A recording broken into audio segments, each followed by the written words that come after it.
Alors effectivement, la déception devant ces politiques monétaires ultra-expansionnistes, c'est la déception qui est un peu différente d'un pays à l'autre et qui est très forte dans la zone euro, par exemple, qui est peut-être un peu plus faible aux États-Unis et au Royaume-Uni, qui est très très forte au Japon aussi. C'est devant le faible effet de ces politiques monétaires ultra-expansionnistes sur les économies réelles. Alors, il faut regarder un peu séparément ce qui se passe sur la croissance et ce qui se passe sur l'inflation.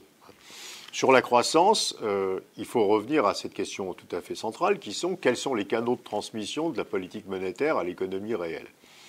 Le canal le plus traditionnel, c'est le canal du crédit bancaire. Normalement, quand on baisse les taux d'intérêt et qu'on donne de la liquidité aux banques, les banques prêtent davantage.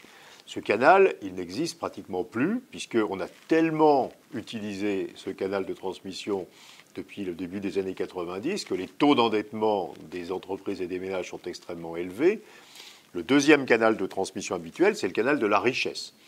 Et donc, quand vous créez de la monnaie, les investisseurs achètent des actifs financiers ou des actifs immobiliers. Ça fait monter les prix de ces actifs financiers ou immobiliers.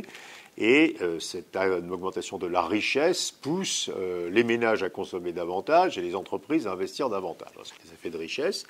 Ces effets de richesse ont été visibles aux États-Unis et au Royaume-Uni. Ce qui a une des choses, un des facteurs qui a fait repartir l'économie britannique ou l'économie américaine en 2009-2010, après la crise de Lehman Brothers, ce sont les effets de richesse essentiellement sur les actions, mais aussi sur l'immobilier au Royaume-Uni, qui ont poussé la consommation des ménages et qui ont contribué à la reprise économique. Dans la zone euro, on n'a jamais vu d'effets de richesse. Ils sont extrêmement petits, on ne les détecte pas bien statistiquement. Et donc même quand les cours boursiers montent, ce qui était le cas en 2014 et jusqu'au début de 2015, ça ne conduit pas à un supplément de consommation. Une des raisons est probablement que nous avons des retraites publiques par répartition, alors que les anglo-saxons ont des retraites organisées avec des fonds de pension. Donc si votre fonds de pension est investi en actions, quand les cours boursiers montent, la valeur de vos retraites augmente, vous savez que vous aurez plus de retraites et vous consommez davantage.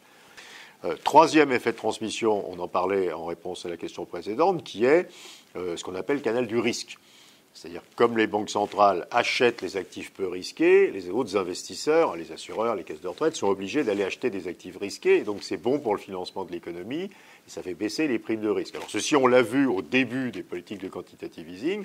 Et comme on le disait déjà tout à l'heure précédemment, comme aujourd'hui les politiques de quantitative easing ont créé une énorme variabilité des prix des actifs risqués, au contraire, les investisseurs sortent des investissements à risque et reviennent sur des investissements sans risque.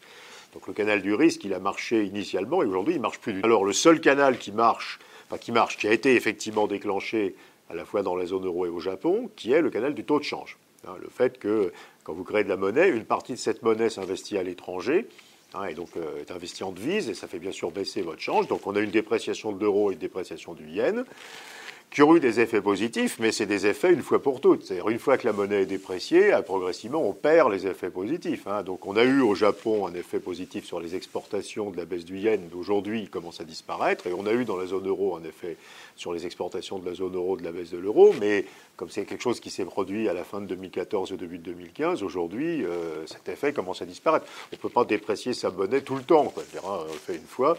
Donc on a eu un effet du canal du change, mais il est en train de disparaître progressivement. Et donc à la fin, quand vous faites le bilan dans la zone euro ou au Japon de ces politiques, le bilan sur l'économie réelle est extraordinairement faible, puisqu'il reste pas grand-chose, puisque finalement aucun des canaux de transmission ne fonctionne vraiment. Donc on a un bilan qui est quand même assez négatif, avec une difficulté qu'il faut ajouter à ce point, c'est que comme ce bilan macroéconomique est faible, la BCE et la Banque du Japon continuent à augmenter la taille et l'ampleur de leur politique. Et à un certain moment, quand on sait très bien faire des politiques de quantitative easing, sauf qu'on ne sait pas en sortir. Parce que si vous sortez de ces politiques, vous allez provoquer une remontée très forte des taux d'intérêt, avec des risques majeurs sur tous les agents économiques endettés qui paieront plus cher leurs dettes, tous les investisseurs qui ont acheté des obligations à des taux d'intérêt bas et qui vont faire d'énormes moins-values en capital, pensez aux assureurs vie en Europe ou aux banques au Japon. Et donc en réalité, on crée une énorme irréversibilité de ces politiques quand on les utilise longtemps, qui est qu'on n'ose pas assumer les effets de la remontée des taux que sortir de ces politiques ferait apparaître. Et donc on a fait énormément de création monétaire, avec, c'était notre point d'avant, un effet très déstabilisant sur les marchés financiers, beaucoup de volatilité, avec une efficacité macroéconomique, en tout cas en Europe et au Japon, extrêmement faible, et avec une très grande difficulté, c'est qu'une fois qu'on a commencé, on ne sait plus arrêter. Donc,